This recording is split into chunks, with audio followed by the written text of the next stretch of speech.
Lord of the Rings by J.R.R. Tolkien. 50th Anniversary Edition. Appendices.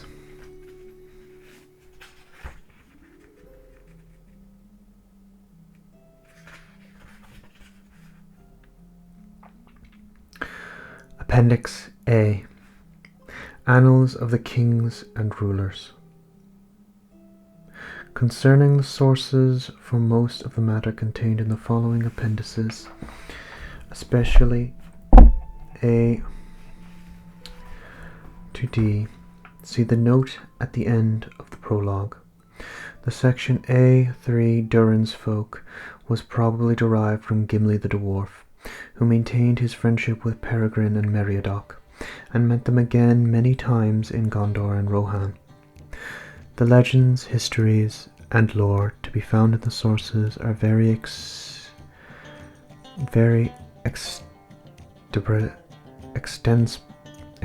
presented.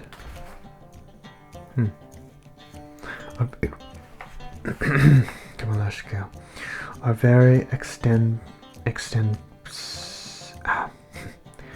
very extensive. Only selections from them, in most places much abridged, are here presented. Their principal purpose is to illustrate the War of the Ring and its origins, and to fill some of the gaps in the main story. The ancient legends of the First Age, in which Bilbo's chief interest lay, are very briefly referred to, since they concern the ancestry of Elrond and the Numenorian kings and chieftains. Actual extracts from longer annals and tales are placed within quotation marks. Insertions of later date are enclosed in brackets. Notes within quotation marks are found in the sources, others are editorial. The dates given are those of the Third Age, unless they are marked SA, Second Age, or FA, Fourth Age.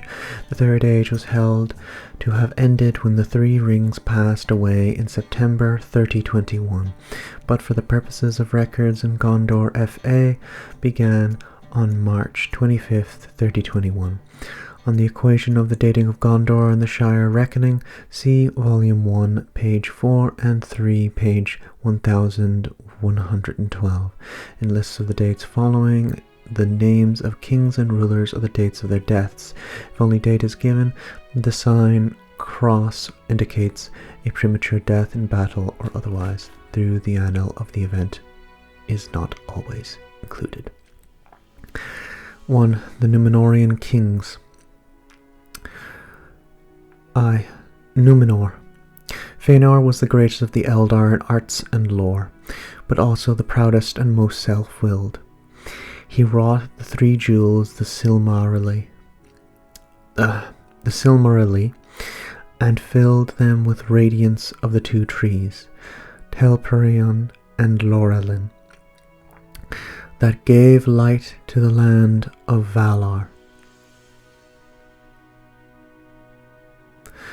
The jewels were coveted by Morgoth, the enemy, who stole them, and, after destroying the trees, took them to Middle-earth.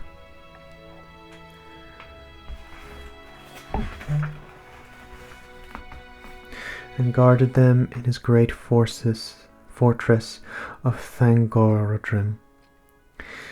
Against the will of the Valar, Fëanor forsook the blessed realm, and went in exile to Middle-earth, leading with him a great part of his people. For in his pride he purposed to recover the jewels from Morgoth by force. Thereafter followed the hopeless war of the Eldar and the Edain against 𝒦𝒾𝓃℃𝓃, in which they were at last utterly defeated. The Edain, Atani, were three peoples of men who, coming first to the west of Middle-earth and to the shores of the great sea, became allies of the Eldar against the enemy. There were three unions of the Eldar and the Edain, Luthien and Beren, Idril and Tuar, Arwen and Aragorn. By the last, the long sundered branches of the half-elven were reunited, and their line was restored. Lúthien Tinúil was the daughter of King Thingol Greycloak of Doriath in the First Age, but her mother was Melian of the people of the Valar. Beren was the son of Barahir of the first house of the Edain. Together they wrested a Silmaril from the iron crown of Morgoth.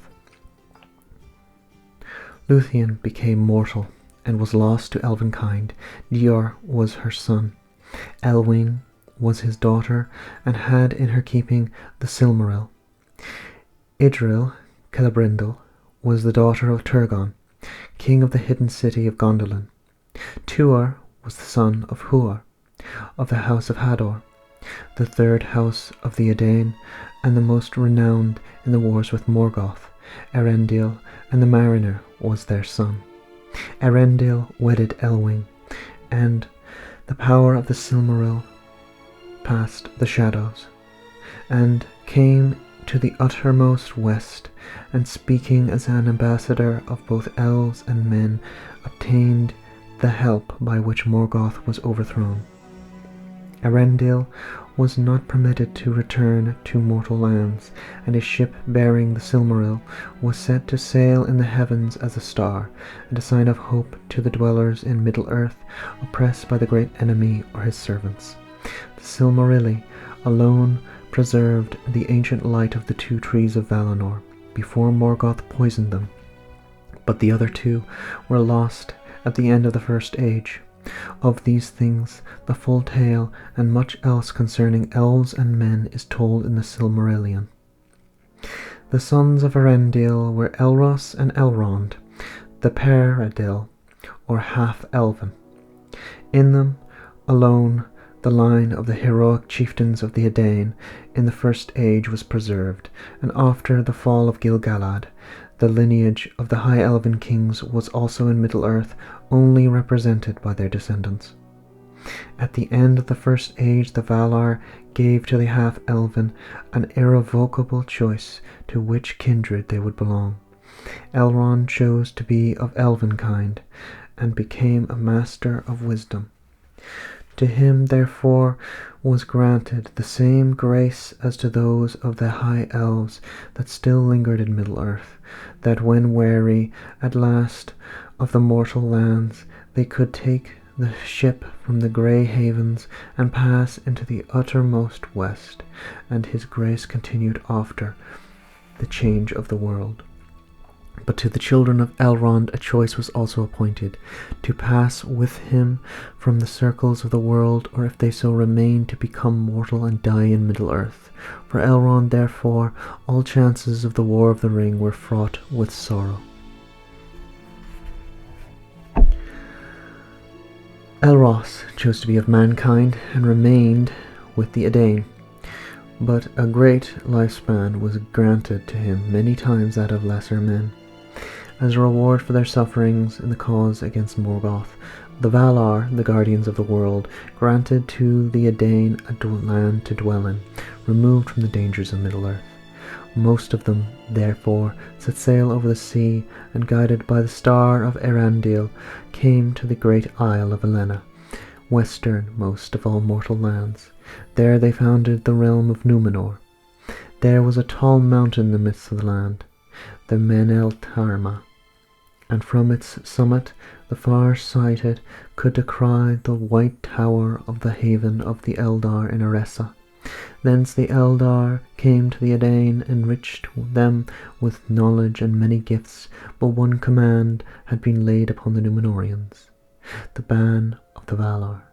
They were forbidden to sail west out of sight of their own shores, or to attempt to set foot on the Undying Lands, for though a long span of life had been granted to them, in the beginning thrice that of lesser men, they must remain mortal, since the Valar were not permitted to take from them the gift of men, or the doom of men, as it was afterwards called.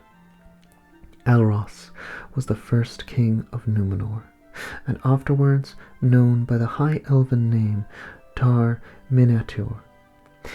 His descendants were long-lived but mortal.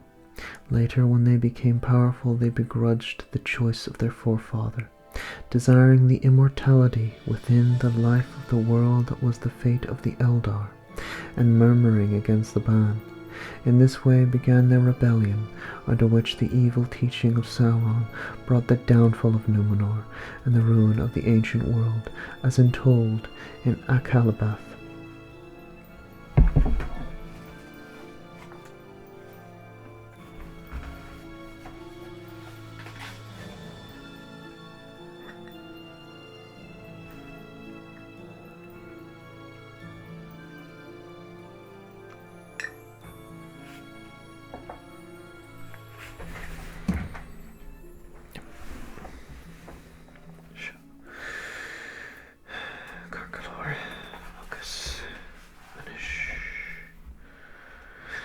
These are the names of the kings and queens of Numenor: Elros, Tar Miniator, Vardamir, Tar Amandil, Tar Elendil, Tar Meneldor, Tar Aldarion, Tar Ancalim, the first ruling queen, Tar Anarion, Tar Surion, Tar Telperion, Tar Ancalimon, Tar Telemmente, Tar Vanimelde, the third queen, Tar Alcarin, Tar Calamakil, Tar Ardamin. After Ardamin, the kings took the scepter in names of the Numenorian, or Adunaic tongue: Adunacor, Zimrathon, Sacalthor, Gimilzor, Inzalduin, Inziladun. Inzaladun represented the ways of the kings and changed his name to Tar Palantir, the Farsighted. His daughter should have been the fourth queen, Tar Miriel, but the king's nephew usurped the scepter and became Pharazôn the Golden, the last king of the Númenóreans. In the days of Tar Elendil, the first ships of the Númenóreans came back to Middle-earth. His elder child was a daughter, Silmarion. Her son was Valandil, the first of the lords of Anduine, in the west of the land, renowned for their friendship with the Eldar. From him we were descended Amandil, the last lord, and his son Elendil the Tall. The sixth king left only one child, a daughter.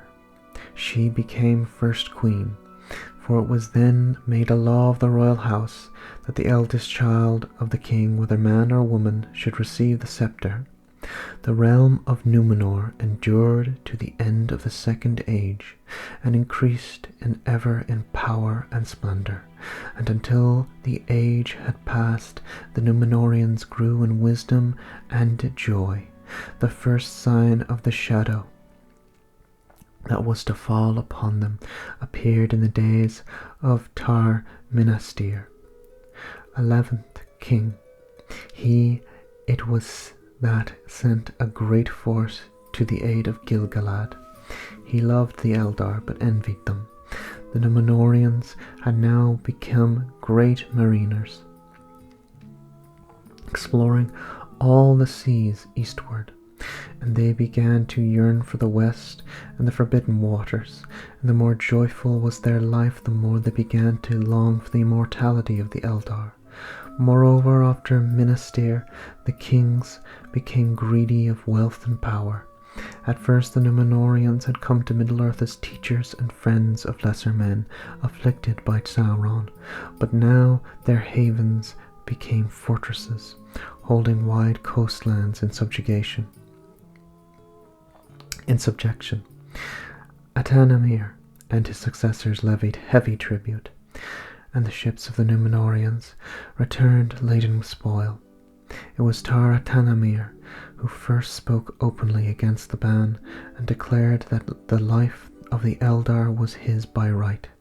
Thus the shadow deepened, and the thought of death darkened the hearts of the people, and then the Numenorians became divided. On the one hand were the kings and who followed them, and were estranged from the Eldar and the Valar. On the other were the few who called themselves the Faithful. They lived mostly in the west of the land. The kings and their followers, little by little, abandoned the use of the Eldarin tongues, and at last the 20th king took his royal name in Numenorian form, calling himself 𝒦𝒾𝓃ℊ𝒹𝓂, Lord of the West. This seemed ill-omened to the faithful, for hitherto they had only given that title only to one of the Valar, or to the Eldar king himself, and indeed Eragion began to persecute the faithful and punished those who used the elven tongues openly. The Eldar no more came to Numenor. The power and wealth of the Numenorians nevertheless continued to increase, but their years lessened as fear of death grew and their joy departed. Tar-Palantir attempted to amend the evil, but it was too late, and there was rebellion and strife in Numenor. When he died, his nephew, leader of the rebellion, seized the scepter and became King Ar-Pharazôn. Ar-Pharazôn the Golden was the proudest and most powerful of all the kings, and no less than the kingship of the world was his desire. He resolved to challenge Sauron the Great for supremacy in Middle-earth, and at length himself set sail with a great navy, and he landed at Umbar. So great was the might and splendor of the Numenorians that Sauron's own servants deserted him, and Sauron humbled himself, doing homage and craving pardon. Then Ar-Pharazôn, in the folly of his pride, carried him back as a prisoner to Numenor. It was not long before he had bewitched the king and was master of his council, and soon he had turned the heart of all the Numenorians, except the remnant of the faithful, back towards the darkness. And Sauron lied to the king, declaring that everlasting life would be his who possessed the undying lands, and that the ban was imposed only to prevent the kings of men from surpassing the Valar. But great kings take what is their right, he said. At length Ar-Pharazôn listened to this counsel, for he felt the waning of his days and was besotted by the fear of death. He prepared then the greatest armament that the world had seen, and when all was ready he sounded his trumpets and set sail, and he broke the ban of the Valar, going with war to wrest everlasting life from the lords of the West. But when Ar-Pharazôn set foot upon the shores of Aman the Blessed, the Valar laid down their guardianship and called upon the One, and the world was changed. Numenor was thrown down and swallowed in the sea, and the undying lands were removed forever from the circles of the world. So ended the glory of Numenor. The last leaders of the faithful, Elendil and his sons, escaped from the downfall with 9 ships, bearing a seedling of Nimloth and the 7 seeing stones, gifts of the Elder to their house. And they were borne on the wind of a great storm and cast upon the shores of Middle-earth. There they established in the northwest the Numenorian realms in exile, Arnor and Gondor. Elendil was the High King, and dwelt in the north at Annúminas, and the rule in the south was committed to his sons, Isildur and Anarion. They founded there Osgiliath, between Minas Ithil and Minas Anor, not far from the confines of Mordor. For this good, at least, they believed had come out of ruin, that Sauron had perished. But it was not so. Sauron was indeed caught in the wreck of Numenor, so that the bodily form in which he long had walked perished, but he fled back to Middle-earth, a spirit of hatred borne upon a dark wind. he was unable ever again to assume a form that seemed fair to men, but became black and hideous, and his power thereafter was through terror alone. He re-entered Mordor, and hid there for a time in silence, but his anger was great. When he learned that Elendil, whom he most hated, had escaped him, and was now ordering a realm upon his borders. Therefore, after a time he made war upon the exiles, before they should take root.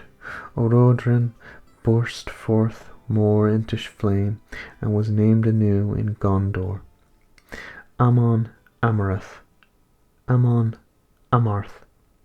Mount Doom. But Sauron struck too soon, before his own power was rebuilt, whereas the power of Gil-galad had increased in his absence. And in the last alliance that was made against him, Sauron was overthrown, and the One Ring was taken from him. So ended the Second Age. The Realms 2. The Realms in Exile. The Northern Line, heirs of Isildur, Arnor, Elendil, SA 3441, Isildur,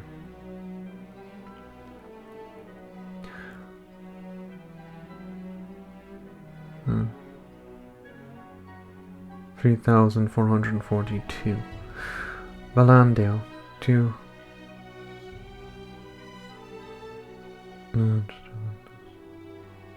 Valandil, 249, Eldakar, 339, Arantar, 435, Tarsil, 515, Terondir, 602, Valundur, 652, Elundur, 777, Erandur, 861, Arthedain, Amleth of Fornost, elder son of Erandur, 946, Beleg, 1029, Malot, 1110, Celefaran, 1191, Celebrimbor, 12,072, Malvagil, 13,049, rather 1,349, Argalab, 1,356, Arvalag the First, 1,409, Arafor, 1,589, Argalab the Second, 1,670, Arvagil, 1,743, Arvalag the Second, 1,813, Araval, 1,891, Arafant, 1,964, Arvidi, Last King, 1,975. End of the Northern Kingdom. Chieftains: Aranarth, elder son of Arvidi, 2,106, Arahel, 2,177, Aranor, 2,247, Aravir, 2,319, Aragorn the First, premature death, 2,327, Araglas, 2,455, Arahad the First, 2,523, Aragost, 2,588, Aravorn, 2,654, Arahad the Second, 2,719, Arasul, 2,784, Arathorn the First, premature death, 2,848, Arguini, 2,912, Arador, premature death, 2,930, Arathorn the Second, premature death, 2,933, Aragorn the Second, F.A. 120.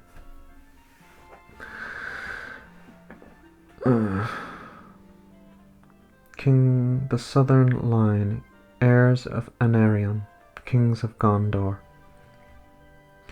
Elendil, Isildur, and Anarion. Premature death, Essay, 3,440. Meneldil, son of Anarion, 158. Commendor, 238. Erendil, 324. Anardil, 411. Ostoher, 492. Romendasil I, Harostar, premature death, 541. Turambar, 667. Atanar I, 748. Sirondil, 830. Here followed the 4 ship kings. Taranon Falastor, 913. He was the first childless king and was succeeded by the son of his brother Tarsirion. Ernil I, premature death, 936. Siriandil, premature death, 1015. Hyarmendasil I, Syriahair, 1149. Gondor now reached the height of its power. Atanatar II, Alcarin the Glorious, 1226. Narmasil I, 1294. He was the second childless king to be succeeded by his younger brother. Kalmasil, 1304. Min-Alcar, regent, 1240 to 1304. Crowned as Romendasil II, 1304, died 1366, Valakar 1432. It is this time the first disaster of Gondor began, the kinstrife. Eldacar, son of Valakar, at first called Venathria, deposed 1437. Castamir the usurper, premature death 1447. Eldacar restored, died 1490. Aldemar, second son of Eldacar, died prematurely 1540. Hyarmendasil II, Viniarion, 1621. Minardil, premature death 1634. Telanmar, premature death 1636. Telanmar and all his children perished in the plague. He was succeeded by his nephew, son of Minanstin, second son of Minardil. Tarondir, 1798.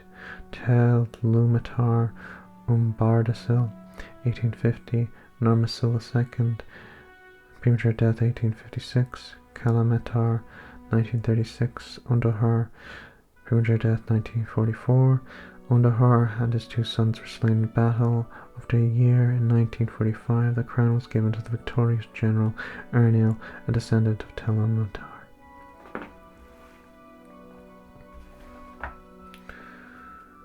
Oh dear Lord.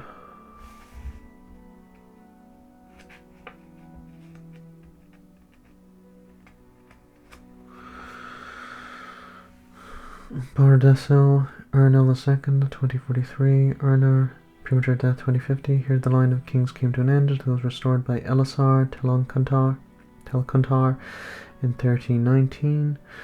The realm was then ruled by stewards. Stewards of Gondor, the House of Hurin, Pilundir, 1998. He ruled for a year after the fall of Undahur and advised Gondor to reject Arvidui's claim to the crown. Varandil the Hunter, 2429. Mondil Varanwe the Steadfast, the first of the ruling stewards. His successors ceased to use High Elven names. Ruling stewards: Mardil 2080, Eridan 2116, Heron 2148, Belagorn 2204, Hurin the First 2244, Turin the First 2278, Hadar 2395, Bahir 2412, Dior 2435, Denethor the First 2477, Boromir 2489, Sirion 2567, and this time the Rohirrim came to Kelanardon. Halas 2605, Hurin the Second 2628, Belactor the First 2655, Oradeth 2685, Ectaleon the First, 2698. 𝒦𝒾𝓃𝓃, 2743. Baron, 2763. Eragion, 2811. 𝒦𝒾𝓃𝓃 the second, 2872. Throndir, 2882. Turin the second, 2914. Turgon, 2953.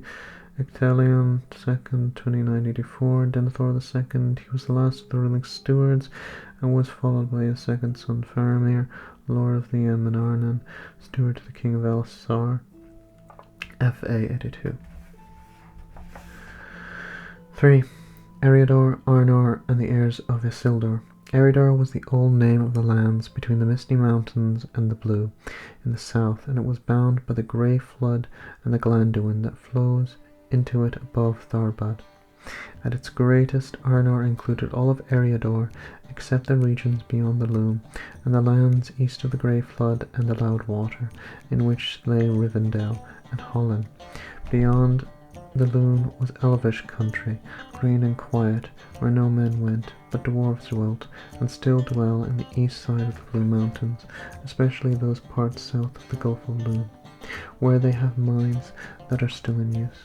For this reason they were accustomed to pass east along the Great Road, as they have done for long years before they came to the Shire. And in the Grey Havens dwelt Círdan the shipwright, and some say he dwells there still until the last ship sails into the west. In the days of the kings, most of the high elves that still lingered in Middle-earth dwelt with Círdan, or in the seaward lands of Lindon. If now any remains, they are a few. The North Kingdom and the Dunedain. After Elendil and Isildur, there were 8 high kings of Arnor. After Eärendil, owing to dissensions among his sons, their realm was divided into 3: Arthedain, Rhuidear, and Cardolan. Arthedain was in the northwest, and included the land between the Brandywine and Loom, and also the land north.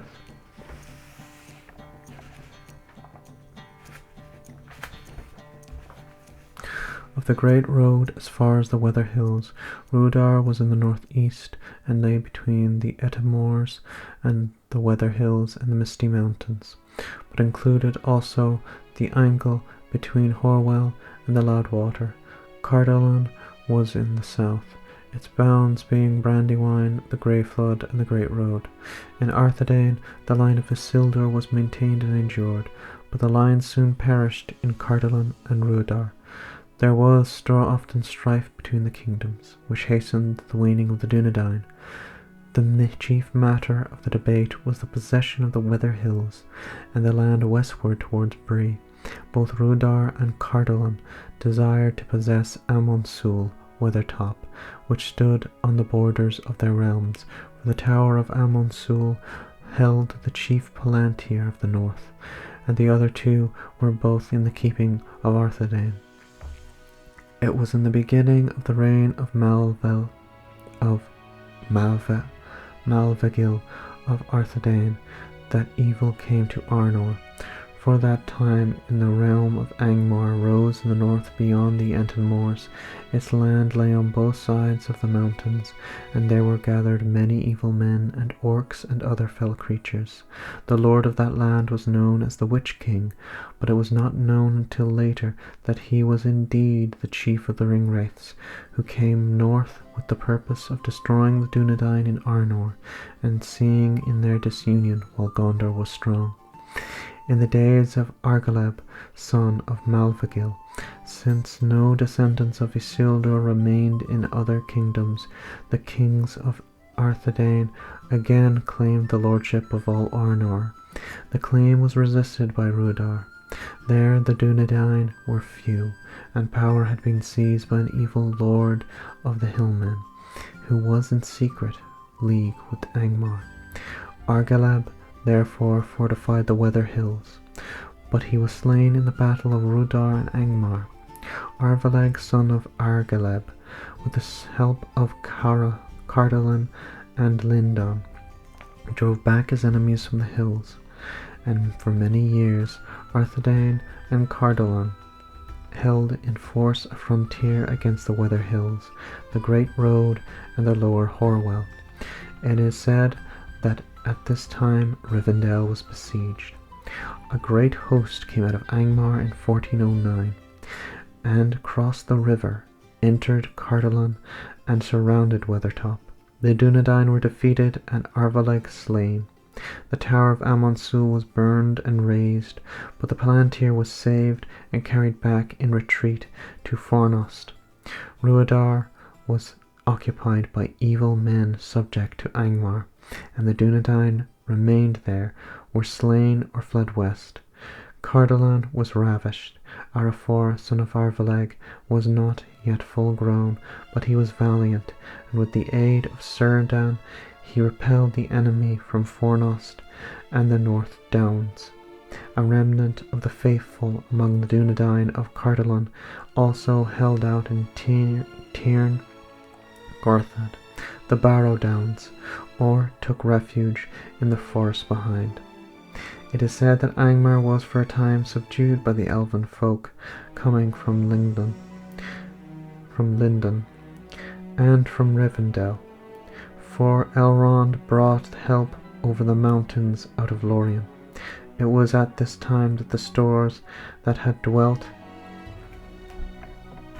in the angle between Horwell and Loudwater fled west and south because of the wars and the dread of Angmar, and because the land and clime of Eriador, especially in the east, worsened and become unfriendly, and clime some returned to Wilderland and dwelt beside the Gladden, becoming a riverside people of fishers. In the days of Argaleb II, the plague came to Eriador from the southeast, and most of the people of Cardolan perished, especially in Menehriath. The hobbits and all other people suffered greatly, but the plague lessened as it passed northwards, and the northern parts of Arthedain were little affected. It was at this time that an end came to the Dunedain of Cardolan, and evil spirits out of Angmar and Rhuidear entered into the deserted mounds and dwelt there. It is said the mounds of Tirn Gorthad, as the Bower Downs were called of old, were very ancient, and many were built in the days of the old world of the First Age by the forefathers of the Edain, before they crossed the Blue Mountains into Beleriand, of which Lindon is all that now remains. Those hills were therefore revered by the Dunedain after their return, and there many of their lords and kings were buried. Some say that the mound in which the ring-bearer was imprisoned had been the grave of the last prince of Cardolan, who fell in the war of 1409.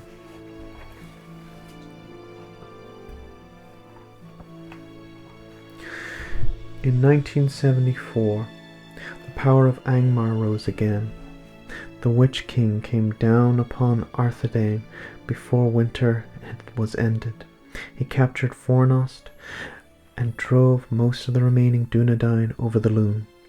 Among them were the sons of the king, but King Arvedui held out upon the North Downs until the last, and then fled north with some of his guard, and they escaped by swiftness of their horses.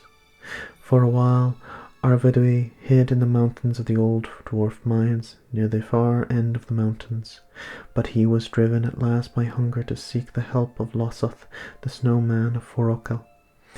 Some of these he found in the camp by the seashore, but they did not help the king willingly, for he had nothing to offer them, save a few jewels which they did not value, and they were afraid of the Witch King, who, they said, could make frost or thaw at his will.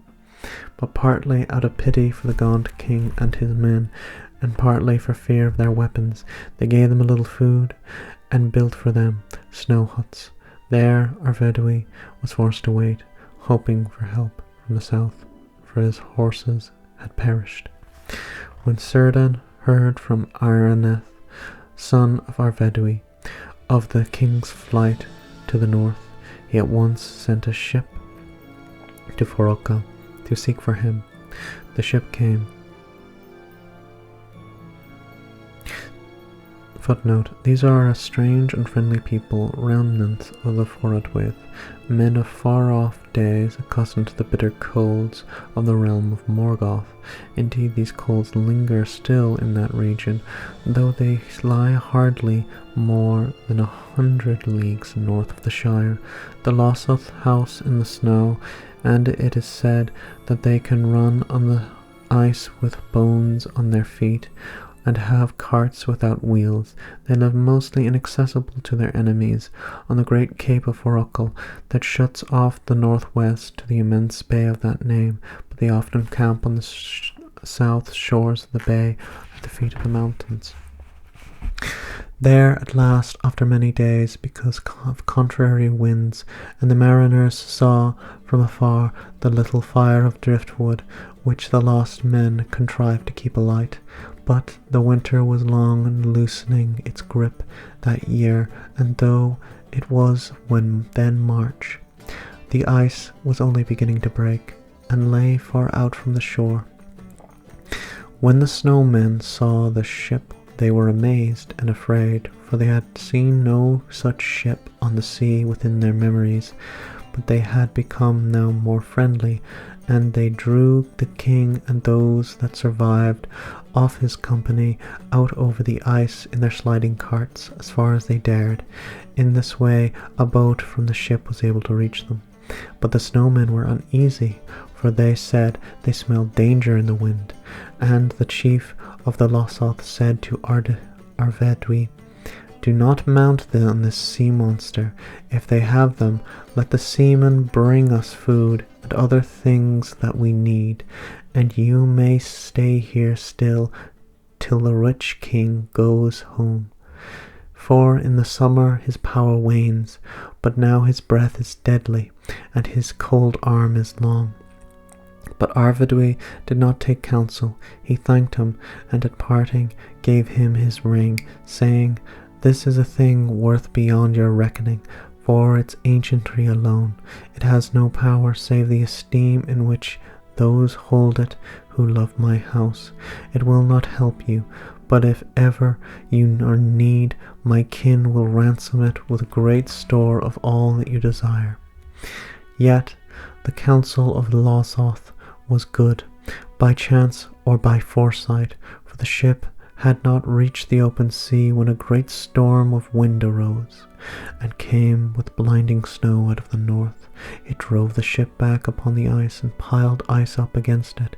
Even the mariners of Círdan were helpless, and in the night the ice crushed the hull, and the ship foundered. So perished Arvedui, last king, and with him the Palantiri were buried in the sea. It was long afterwards that news of the shipwreck of Fodder was learned from the snowmen. The Shire folk survived. The war swept over them, and most of them fled into hiding. To the help of the king they sent some archers who never returned, and others went also to the battle in which Angmar was overthrown, of which more is said in the annals of the south. Afterwards, the peace that followed, the Shire folk ruled themselves and prospered. They chose a Thane to take the place of the king, and were content, though for a long time many still looked for the return of the king. But at last that hope was forgotten, and remained only in the saying, "When the king comes back, used of some good that could not be achieved, or of some evil that could not be amended." The first Shire Thane was one Bucca of the Marsh, from whom the old Bucks claimed descent. He became Thane in 379 of our reckoning, 1979.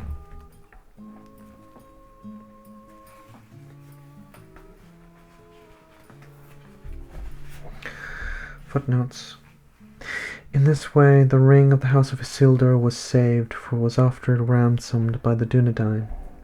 It is said that it is none other than the ring which Felagund of Nargothrond gave to Barahir, and Beren recovered at a great peril. 2. These were the stones of Anunimus and Amonsul. The only stone left in the north was the one in the tower on Emin Brered that looks towards the Gulf of Lune, that was guarded by the elves, and though we never knew it remained there until Círdan put it aboard Elrond's ship when he left. When he was told that it was unlike the others and not in accord with them, it looked only to the sea. Elendil set it there, so that he could look back with straight sight and see Aresa in the vanished west, but the bent seas below covered Numenor forever. After Arvedui, the North Kingdom ended, for the Dunedain were now few, and all the peoples of Eredor diminished. Yet the line of kings was continued by the chieftain of the Dunedain, of whom Aranarth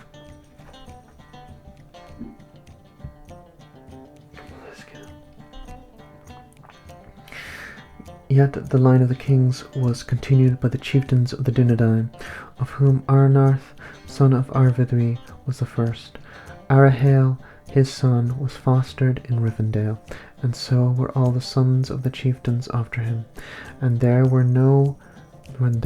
also were kept the heirlooms of the house, the ring of Barahir, the shards of Narsil, the star of Elendil, and the scepter of Anumenius. 1.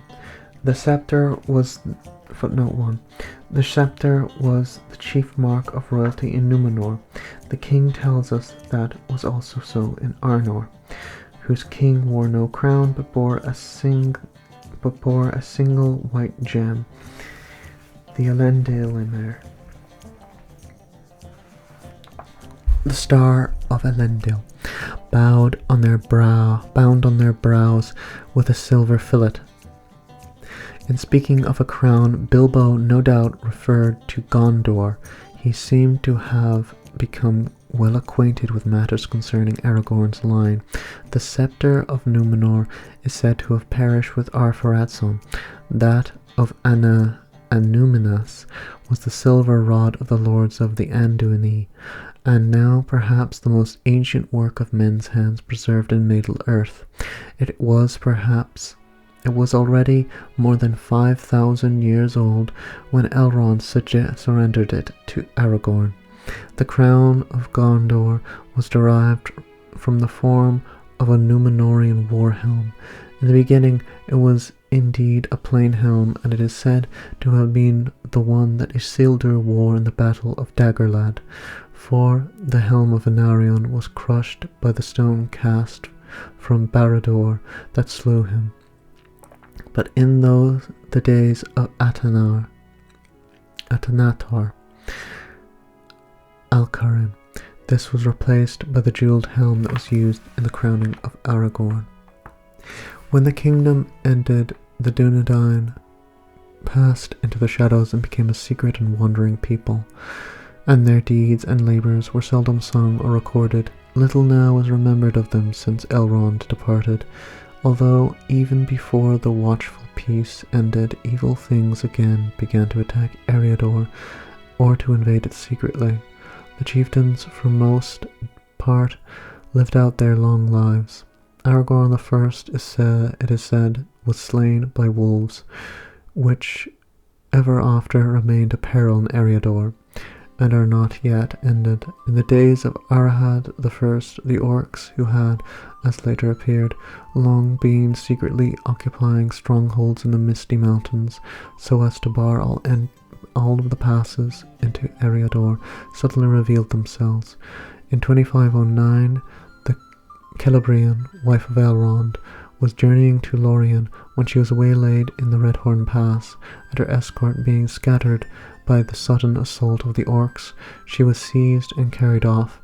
She was pursued and rescued by Aladdin and Elrohir, but not before she had suffered torment and had received a poisoned wound.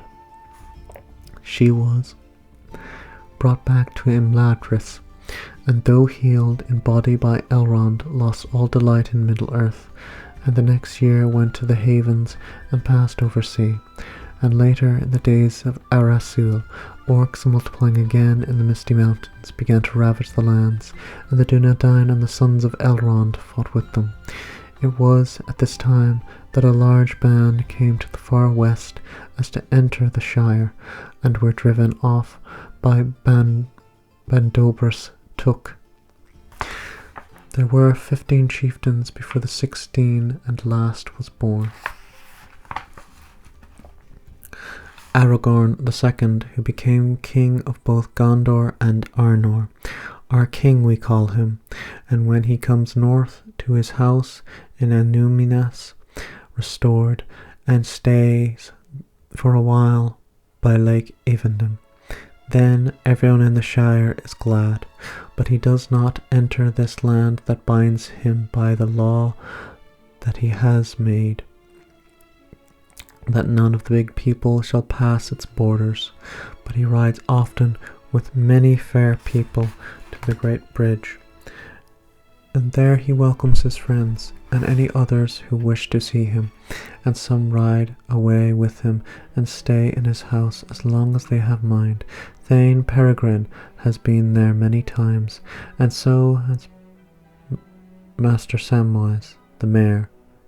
His daughter Elenor the Fair is one of the maids of Queen Evenstar. It was the pride and wonder of the northern line, that through their power departed and their people, that though their power departed and their people dwindled, through all the many generations the succession was unbroken from father to son. Also, though the length of the lives of the Dunedain grew ever less in Middle-earth, after the ending of the kings the waning was swifter in Gondor, and many of the chieftains of the north still lived to twice the age of men, and far beyond the days of even the oldest among us.